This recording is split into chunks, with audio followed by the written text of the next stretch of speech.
Bênção estarmos aqui nesta noite e podermos louvar ao Senhor nosso Deus. Estamos numa jornada de oração desde as 18 horas, orando, buscando a presença de Deus, buscando a face do Senhor.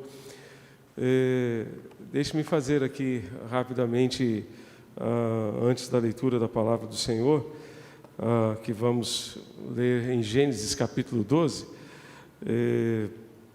compartilhar com os irmãos algumas informações muito rápidas. Nós fizemos agora um momento de dedicação de dízimos e ofertas, e a liderança da nossa igreja está organizando, meus irmãos, o plano de adoção missionária da igreja de uma forma que nos possibilite alcançar mais campos missionários. Nós estamos sempre recebendo desafios para participar da obra missionária, e especialmente porque nós oramos, né? Nós oramos aquela oração que a Nauzira nos ensinou, a Nauzira Nascimento: Deus, não me deixes de fora daquilo que Tu estás fazendo no mundo. Amém, irmãos? Amém, gente? Deus, vamos dizer juntos? Deus, não me deixes de fora daquilo que Tu estás fazendo no mundo. Nós queremos participar, nós queremos envolver naquilo que Deus está fazendo no mundo. Deus está em missão no mundo, e felizes somos nós quando nos unimos a Deus naquilo que Ele está fazendo no mundo. Amém? Então, justamente para ajudar nesse processo, a tesouraria da nossa igreja criou um Pix específico para missões, que é o id@capunga.org.br, id@capunga.org.br. Então, nós estamos pedindo aos irmãos que a partir de hoje as suas contribuições para missões sejam via este Pix, que será justamente, essas contribuições estarão caindo justamente nessa conta que estamos reservando para essa finalidade, e esperamos em Deus poder alcançar mais campos missionários e abençoar mais e mais pessoas com a pregação do Evangelho de Jesus. Amém? Gostaria também de lembrar aos irmãos que amanhã, 8 horas da noite, temos a nossa live de oração, justamente a live de saúde mental. Estaremos orando por nós, orando por tantas pessoas hoje que estão com o coração enfermo, com o coração doente, com as suas emoções feridas. E quando a irmã Denete falou sobre burnout é simplesmente um esgotamento físico, emocional. É como se as nossas emoções tivessem sido torradas, fritadas, né, queimadas, né? Então, nós precisamos muito da graça de Deus para superar situações como esta, e vale a pena. Eu quero encorajar você a se conectar no canal da nossa igreja amanhã às 8 horas no YouTube para acompanhar essa live tão importante. Esse mês de setembro é um mês de combate, né, ao suicídio e tudo aquilo que leva ao suicídio. O burnout pode chegar a esse extremo de levar uma pessoa a um esgotamento tão grande que ela desista de si mesma, desista da sua própria vida. Sexta-feira teremos também a nossa vigília de oração dos adolescentes. Irmã Verônica está organizando um grupo de irmãos e de irmãs de todas as idades para virem para cá e orarem pelos nossos adolescentes, dando assim um apoio espiritual aos nossos adolescentes. Então, todos estão convidados a partir das 10 da noite, 22 horas, nesse momento de oração dos nossos adolescentes e jovens. E no domingo teremos nossas atividades normais em nossa igreja. Você é nosso convidado a estar conosco. Vamos então ao texto de Gênesis capítulo 12. Gênesis 12, a partir do verso 1, nós leremos a palavra de Deus, que diz o seguinte: O Senhor disse a Abrão: saia da sua terra, da sua parentela, da casa do seu pai, e vá para a terra que lhe mostrarei. Farei de você uma grande nação, e o abençoarei e engrandecerei o seu nome. Seja uma bênção. Abençoarei aqueles que o abençoarem, e amaldiçoarei aquele que o amaldiçoar. Em você serão benditas todas as famílias da terra. Partiu, pois, Abrão, como o Senhor lhe havia ordenado, e Ló foi com ele. Abrão tinha 75 anos quando saiu de Harã. Abrão levou consigo sua mulher Sarai, seu sobrinho Ló. Ló já havia perdido seu pai, todos os bens que haviam adquirido e as pessoas que lhes foram acrescentadas em Harã. Partiram para a terra de Canaã e lá chegaram. Abrão atravessou a terra até Siquém, até o carvalho de Moré, e nesse tempo os cananeus habitavam essa terra. O Senhor apareceu a Abrão e lhe disse: darei esta terra à sua descendência. E ali Abrão edificou um altar ao Senhor que lhe havia aparecido, passando dali para o monte a leste de Betel, armou a sua tenda, ficando Betel a leste e Ai a oeste. Ali edificou um altar ao Senhor, invocou o nome do Senhor. Depois Abrão partiu dali, indo sempre na direção do Neguebe, que é o sul da Palestina. Meus irmãos, quando Deus nos chama, o que devemos fazer? Nós estamos simplesmente há 3 quartas-feiras estudando sobre esse texto. Não conseguimos sair aqui, né, desse texto de Gênesis capítulo 12. Só essa parte inicial até o verso 9. Mas, há 15 dias atrás, falamos aos irmãos que quando Deus nos chama, nós devemos responder com obediência. Devemos responder com obediência. Eu disse que Abraão poderia ter dito a Deus: Senhor, mande outra pessoa, eu quero ficar aqui na minha zona de conforto. Como disse irmão Misael domingo passado, quero ficar aqui embaixo da sombra da minha figueira. Quero continuar aqui eu tenho segurança, aqui eu tenho a minha família, tenho meu pai. Se eu precisar de alguma coisa, eu tenho meus amigos ao meu redor. Aqui eu tenho segurança. Peregrinar por uma terra que tu me mostrarás, que seja outro, não eu. Ele poderia ter feito isso. Ele tinha todo o direito de fazer isso. Mas Abraão simplesmente obedeceu. E semana passada nós estudamos mais uma vez esse texto, lembrando que Abraão obedeceu porque creu. A fé moveu Abraão a mudar de lugar, a sair da sua zona de conforto e peregrinar por uma terra que ele não conhecia. Então, a fé de Abraão o moveu a fazer coisas fora do script, fora do comum, fora da sua expectativa, e ele então buscou a presença de Deus, creu na palavra de Deus, creu que era o próprio Deus quem estava chamando, quem estava convocando esse servo, e assim nós vemos toda essa história se desenrolando. Mas Abraão então chega até a terra de Canaã, e Deus aparece a Abraão. A Bíblia menciona, meus irmãos, sete aparições de Deus a Abraão. 7 momentos em que Deus se revela, como Deus falou, como Deus apareceu, como Deus se manifestou a Abraão, nós não sabemos. A Bíblia não é clara sobre isso, mas sabemos que Deus falou a Abraão. Está aí no verso 7. Vocês estão comigo? Capítulo 12 de Gênesis, verso 7. O Senhor apareceu a Abraão e lhe disse: darei esta terra à sua descendência. Interessante, ele não diz assim: eu darei esta terra a você. Darei a tua descendência. É a tua descendência que herdará esta terra. Não se lembram quanto tempo, meus irmãos? levou para que a terra, para que os descendentes de Abraão tomassem posse dessa terra?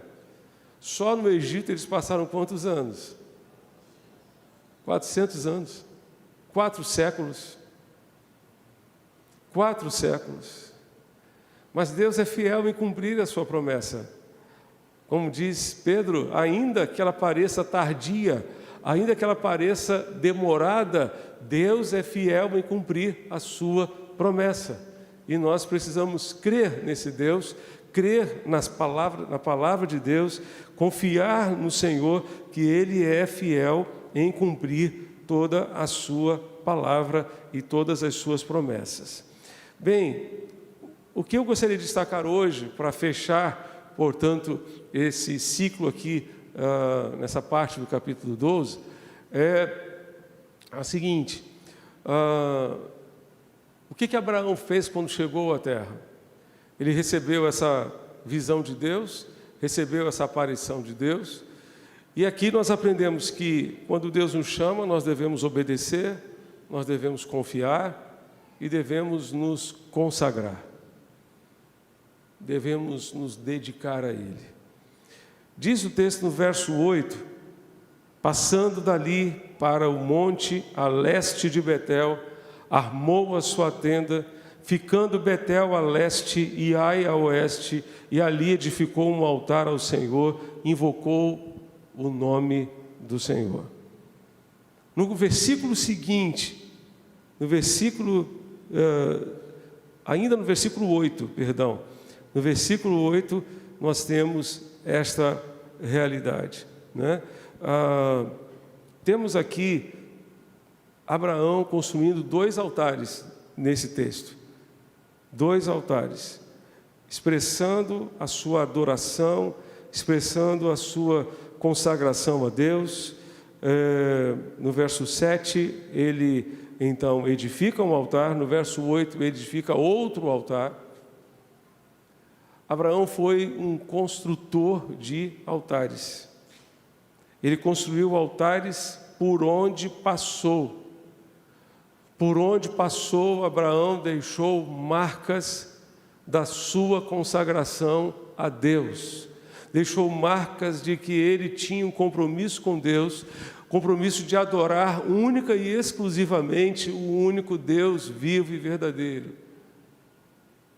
Ele se recusou a continuar adorando os deuses de Ur dos caldeus, deixou toda aquela idolatria para peregrinar por uma terra e servir única e exclusivamente a esse Deus maravilhoso.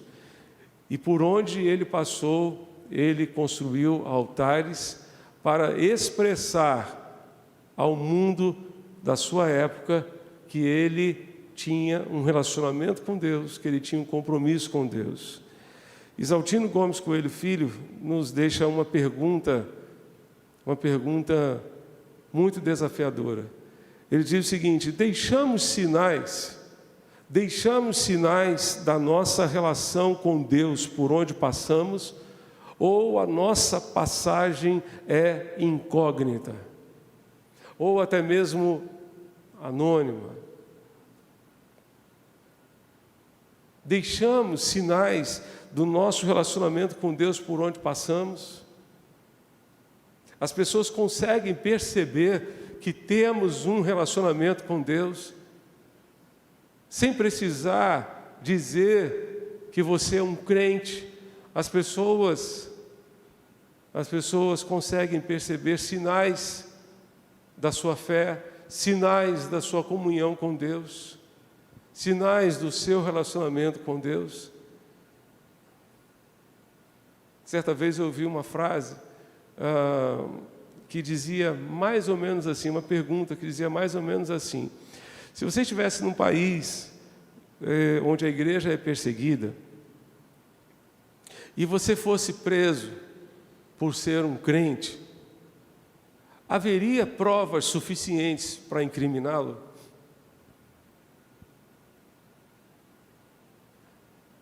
Haveria provas suficientes para incriminar você? pessoas conseguiriam enxergar essas provas de que você de fato é um crente, é um discípulo de Jesus, um servo de Deus. As pessoas com as quais convivemos em nossa família, condomínio, tantos lugares, faculdade, trabalho, elas têm percebido evidências do nosso compromisso com Deus. Jesus disse que os fariseus eram como sepulcros. O mais decorado é o sepulcro caiado, né? A gente normalmente, quando pensa em sepulcro, são os fariseus, sepulcros caiados. Mas tem um outro texto em que Jesus diz: vocês são como sepulturas invisíveis sobre as quais os homens passam sem perceber.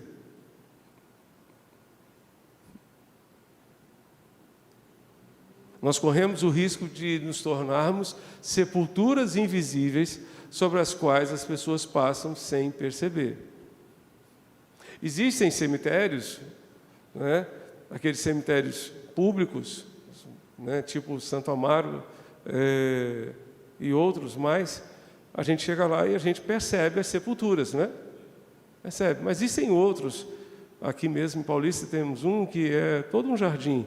E você nem percebe que está passando em cima de uma sepultura, mas está passando em cima daquela sepultura ali. O que Jesus disse é que as pessoas podem passar por nós e não conseguir perceber que nós somos cristãos.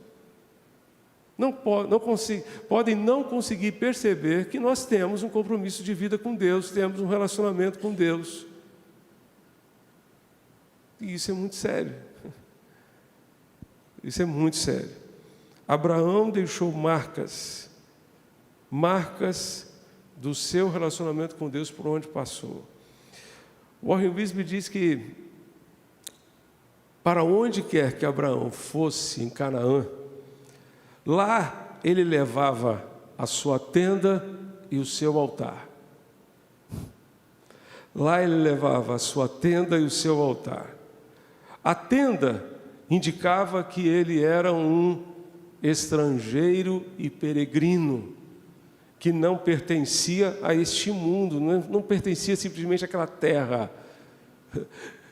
Ele era um forasteiro, como o hino, se não me engano, o hino 207 do cantor cristão diz: sou forasteiro aqui, em terra estranha estou, do reino lá do céu, embaixador eu sou. Todos nós aqui deveríamos nos considerar forasteiros para este mundo.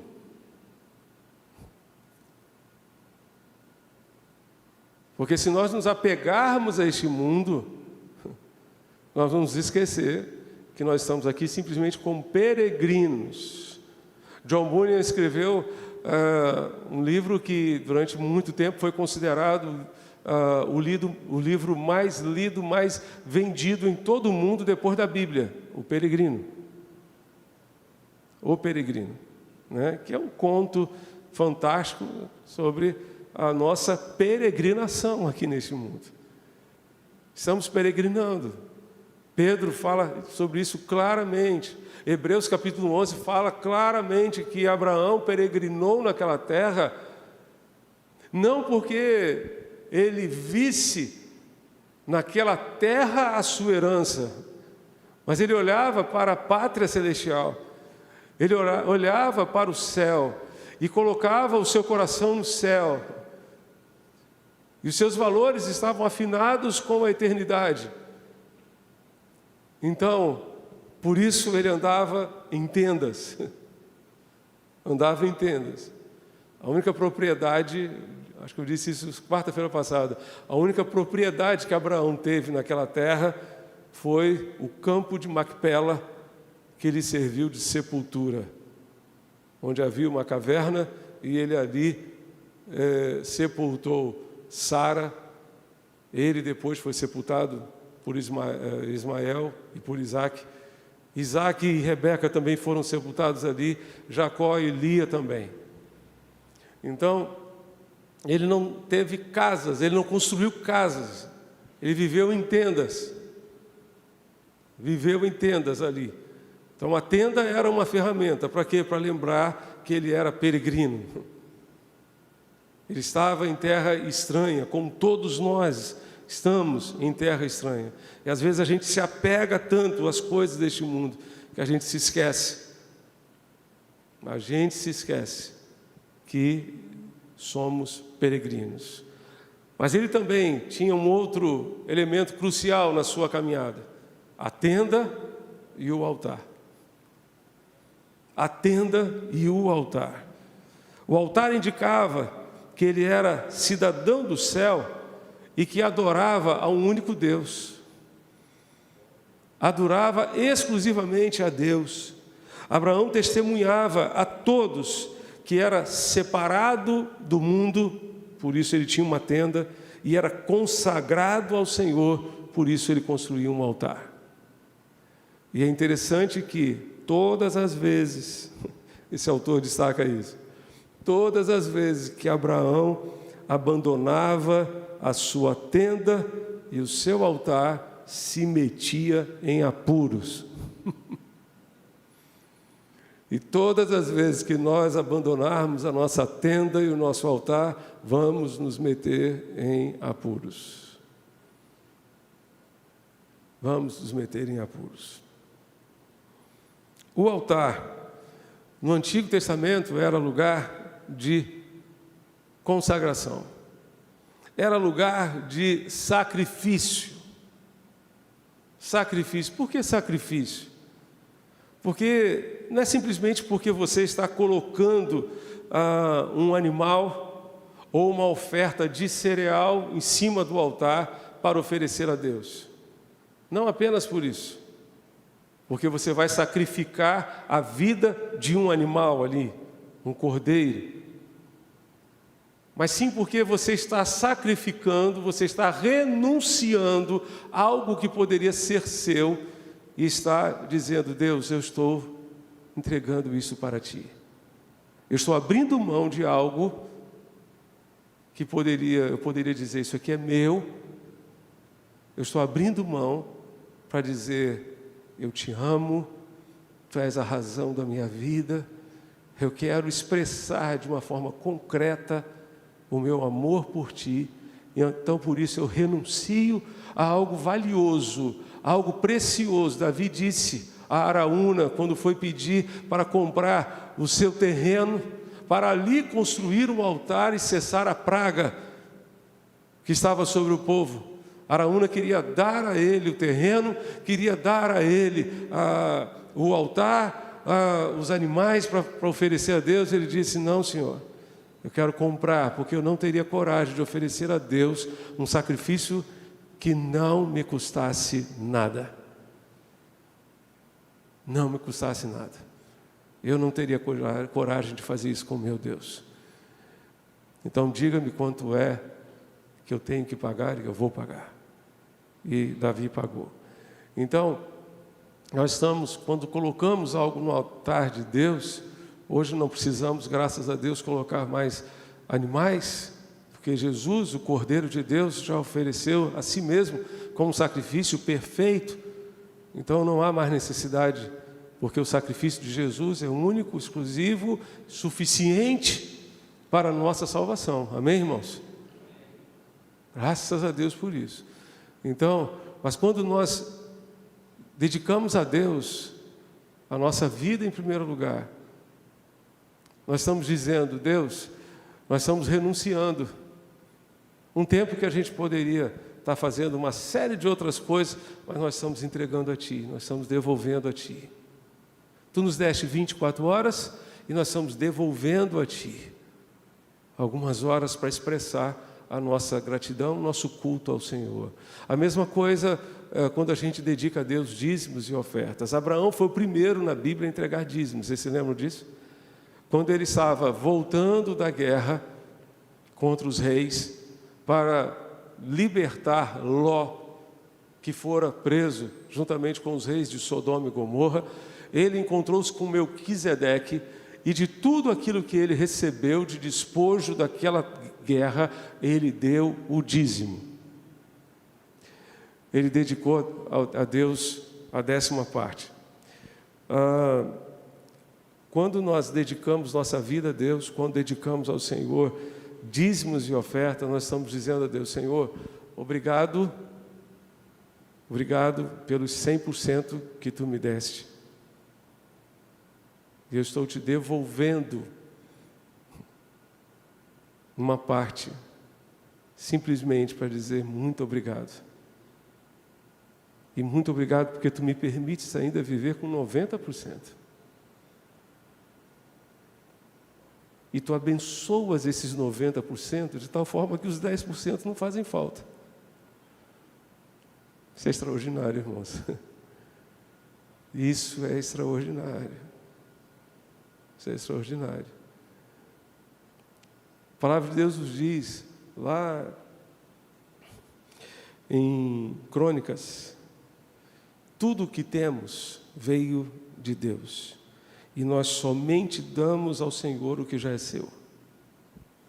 Somente damos ao Senhor o que já é seu. Eu não posso dar a Deus nada que eu não tenha recebido dele mesmo.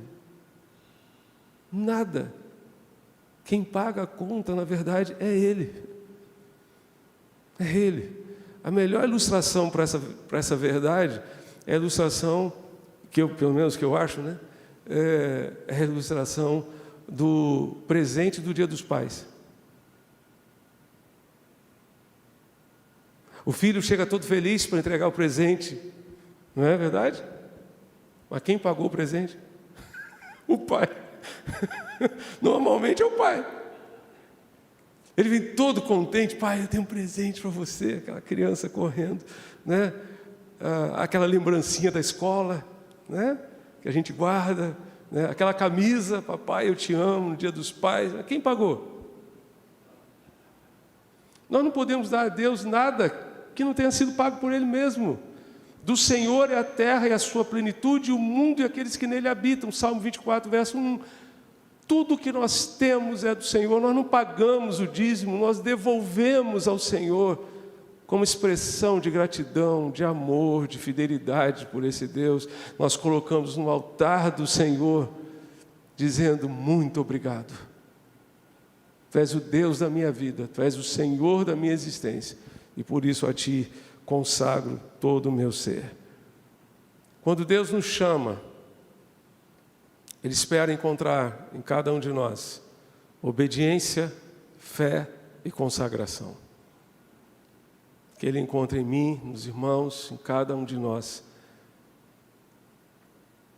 esses princípios, e que esses princípios possam nortear a nossa vida, de tal forma que sejamos obedientes pela fé que temos em Deus, e justamente por essa mesma fé possamos consagrar nossas vidas e deixar marcas do nosso relacionamento com Deus por onde passarmos.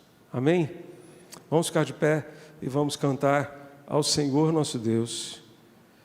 Vamos cantar ao nosso Deus.